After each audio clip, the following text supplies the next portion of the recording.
आप सभी का स्वागत है मेरे चैनल पर। आज की इस वीडियो में मैंने आपको बताया है कि नवरात्रि के व्रत के दौरान ये बातें कभी मत भूलना।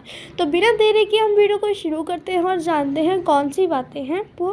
तो इस वीडियो को प्लीज़ लाइक कर देना, चैनल पर नए हो तो सब्सक्राइब कर देना। तो बिना देरी के हम वीडियो को शुरू करते हैं। आपको बताऊंगी कि अगर आप भी जो है नवरात्रि में माता रानी के व्रत करते हो, व्रतों का क्या विधान होता है। नवरात्रि में आप उपवास रखते हो, आपके मन में श्रद्धा है, आपके मन में भाव है। बहुत सारे लोग रखते हैं, हर घर में लेडीज़ तो ज़रूर रखती हैं। अगर आप जो है नवरात्रि के व्रत रखते हैं तो किन बातों का आपको ध्यान रखना है, कौन सी ऐसी बातें हैं जिनका आपको बहुत ही कट्टरता से परहेज़ करना होता है और जो आपको नहीं पता है। तो आज इस वीडियो में आपको सारी जानकारी दूंगी। मेरे साथ अंत तक बने रहिए, तभी आपको सारी जानकारी मिलने वाली है, ताकि आपको जो है जो भी गलतियां हम करते आए हैं आज से पहले, वो गलती इस नवरात्रि हमारे से ना हो और उन चीज़ों का हमें जो है पूर्ण फल मिले। हमारे व्रत का जो पूर्ण जो फल है, हमारी जो मनोकामना है, हम जिस चीज़ के लिए माता रानी के व्रत कर रहे हैं, उन व्रतों का हमें जो है भरपूर लाभ भी मिले। हर तरह की दुख दरिद्र हमारे घर में ख़त्म हो, हर तरह से जो है हमारे घर में माँ अन्नपूर्णा का वास हो, माँ लक्ष्मी का वास हो, माँ सरस्वती का वास हो, माता के 9 रूपों की भी हमारे ऊपर कृपा हो, माँ के जो है 52 पीठों की कृपा हो। तो मेरे साथ अंत तक बने रहिए, तभी आपको सारी बात समझ में आएगी। क्या होता है जब हम जो है माता रानी की नवरात्रि के व्रत रखते हैं, उपवास रखते हैं, उस समय हमारे मन में यही धारणा होती है कि हम जो है अपनी माँ के लिए ये व्रत रख रहे हैं, माता की कृपा चाहते हैं, घर में सुख शांति के लिए,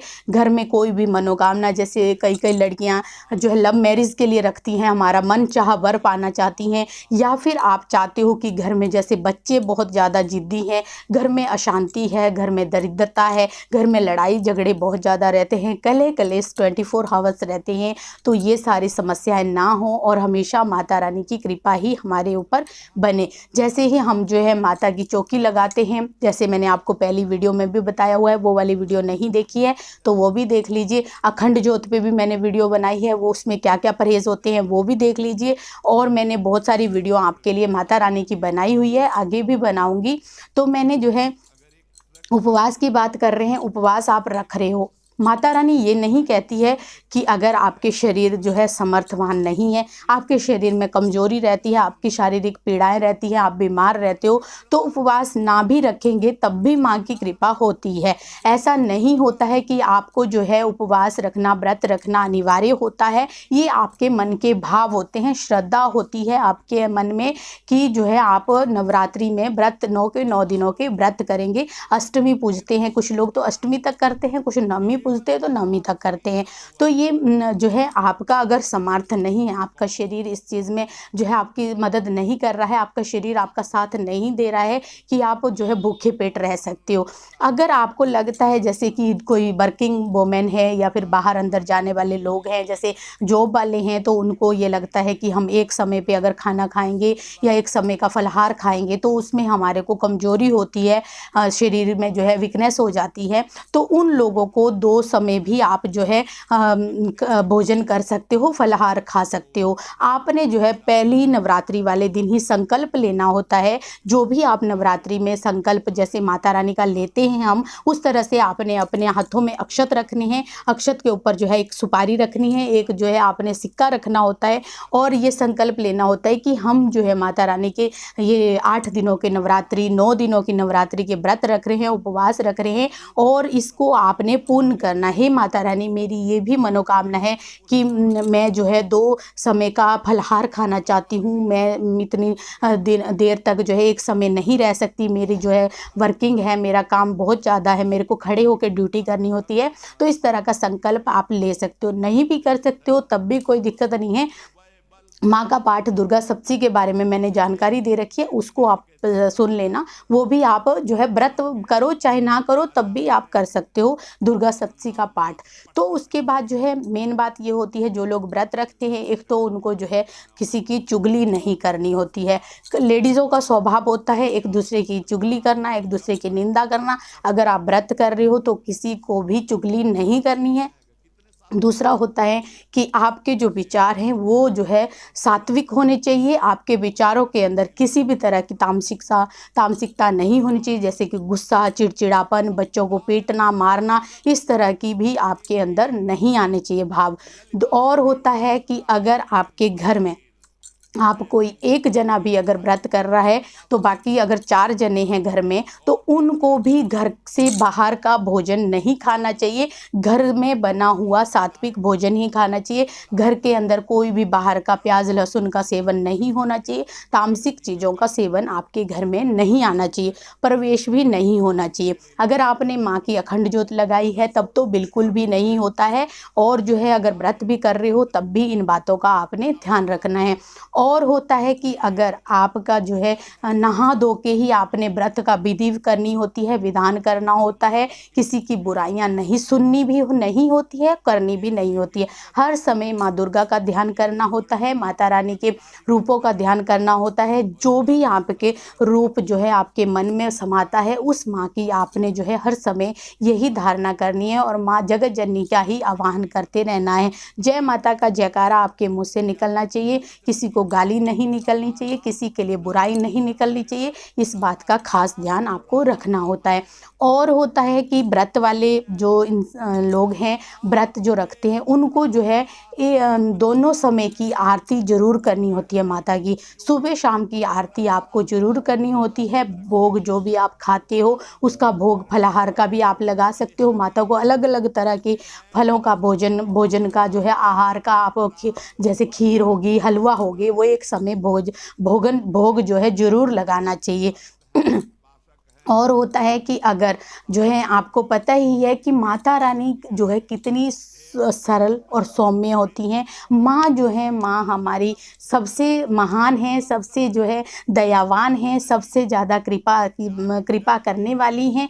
तो माँ को अगर हम मनाते हैं, माँ के बच्चे अगर कोई गलती भी कर लेते हैं तो वो माफ़ ज़रूर करती है, क्योंकि माता जो है वो जगत की माँ करुणामयी होती हैं। और जो है पुत्र को पुत्र हो सकता है, माता कभी भी कुमाता नहीं होती है। माँ अपने बच्चों के ऊपर हमेशा दया की दृष्टि बनाती ही बनाती हैं। व्रत करने वाले को एक तो ब्रह्मचार्य का पालन जरूर करना होता है, उसको जो है ब्रह्मचार्य जरूर रहना होता है। टॉयलेट बाथरूम कभी भी जाता है तो जब भी वो पूजा करने बैठे तो उससे पहले उसको स्नान करना होता है। सुबह शाम स्नान करें। अगर आप जो है बाहर अंदर कहीं जाते हो, भीड़ भड़ाके वाली जगहों से ज़्यादा बच के रहें। ज़्यादा भीड़ भड़ाके वाली जगहों में ना जाएं, ऐसी जगहों पे ना जाएं जहाँ पे जो है तामसिकता होती है, जहाँ पे जो है इस तरह के शब्द बोले जाते हैं जिससे आपको भी गुस्सा आता है या फिर लड़ाई झगड़े रहते हैं। ऐसी जगहों पे नहीं जाना है। बिल्कुल एकांत सा ही माहौल आप लीजिए। अगर जॉब वाले हैं तो ऐसी जगहों पे ना जाइए जहाँ पे 5-7 लोग इकट्ठे खड़े हैं और आपको भी टोंट मार दे या आपके ऊपर भी कोई मजाक उड़ा दे। तो इस तरह की बात से आपने पहले ही हट जाना है। इस बात का ध्यान रखना होता है व्रत वाले को। और जो है घर के अंदर हमेशा सात्विक तरीके का ही भोजन, सात्विकता ही रखनी होती है। एक और उपाय बता देती हूँ आपको। अगर आप जो है माँ दुर्गा का दुर्गा सप्तशती का पाठ कर रहे हो या दुर्गा चालीसा का पाठ कर रहे हो, तो अगर आपके घर में रहता है कलह कलेश, आपके बच्चे आपकी बात नहीं मानते हैं, जिद्दी हैं, बहुत ज़्यादा जिद चलाते हैं, आपकी कोई भी बात नहीं मानते हैं, तो आपने क्या करना है, एक लोटा रखना है। जब भी आप जो है मतलब माता का पाठ करते हो उस समय आपने एक लोटा अपने पास रखना है और उसके अंदर एक फूल डालना है। लाल रंग का गुलाब का फूल या लाल रंग का कोई भी फूल आप डालें और उससे जो है आपने आवाहन करना है माँ जगत जननी माँ अम्बे से कि हे माँ जगत जननी, हे माँ अम्बे, आप करुणामयी हो, आप दीन दयाल हो, आप विघ्न हरता हो, आपने ही जगत को चलाया है, आपने ही जगत की उत्पत्ति की है। हे माँ जगत जननी, मैं या इस समय बहुत परेशान हूँ और आपके इस पाठ को कर रही हूँ। हे माता रानी, मेरे घर में अगर कोई नकारात्मक ऊर्जा है या कोई भी इस तरह की जो है उपद्रव फैले हुए हैं या जो है दरिद्रता है, दुख हैं, तो हे माँ आज इन नवरात्रों के इस पाठ में आप उन सारे दुखों को हर लीजिए, क्योंकि आपने भक्तों की हर समय रखवाली की है, अंग संग आप रहती हो भक्तों के। तो हे माता रानी, मैं भी अगर आपकी भगत हूँ या फिर आपकी कुछ सेवा कर पाती हूँ या करती हूँ, तो हे माँ मुझे इस जल के माध्यम से आप उस कृपा को बनाइए और मेरे इस जल को अभिमंत्रित कीजिए, क्योंकि आप ही तो अमृत देने वाली हो, आप ही विपत्ता हरने वाली हो, आप ही तो शीतला हो, आपने ही तो बीमारियों को ख़त्म किया है। तो हे माता रानी, आज जो है इस जल को अभिमंत्रित कीजिए और उस जल से आपने पूरे घर में छिटा करना है, सभी लोगों को पिलाना है। घर में एक एक छोटे से लेके बड़े बच्चे को पिलाना है और सभी बड़ों को भी पिलाना है, ताकि उससे जो है चन्न अमृत के समान आपका ये जल हो जाएगा। आपके घर में अपने आप ही पॉजिटिविटी आने लग जाएगी, नकारात्मक ऊर्जा जो है आपके घर से कोसों दूर भाग जाएगी, ये गारंटी देती हूँ। क्योंकि नवरात्रि आ रही है और नवरात्रि में माता की कृपा ना हो ऐसा हो नहीं सकता। तो ये मैंने कुछ उपाय आपको बताया है कि आशा करती हूँ आपकी ये वीडियो अच्छी लगी होगी। नवरात्रि में व्रत करने का विधान आपको पता चल गया होगा, व्रत करने वालों को किन बातों का ध्यान रखना चाहिए ये भी आपको पता चल गया होगा। तो वीडियो अच्छी लगी है तो लाइक करें, शेयर करें, कमेंट करें और माँ के इस प्यारे चैनल को भी ज़रूर सब्सक्राइब करें, साथ में बेल आइकन है उसको प्रेस करें, ताकि आने वाली हर एक वीडियो की नोटिफिकेशन सबसे पहले आपके पास मैं आशा करती हूँ कि आपको मेरी वीडियो अच्छी लगी होगी। तो इस वीडियो को प्लीज़ लाइक कर देना, चैनल पर नए हो तो चैनल को सब्सक्राइब कर देना, सब्सक्राइब के पास वाले बेल आइकन को प्लीज़ क्लिक कर देना, ताकि मेरी न्यू वीडियो की नोटिफिकेशन सबसे पहले आप तक पहुँच पाए। और कमेंट बॉक्स में ज़रूर बताना कि आपको मेरी वीडियो कैसी लगी। Thank you everyone.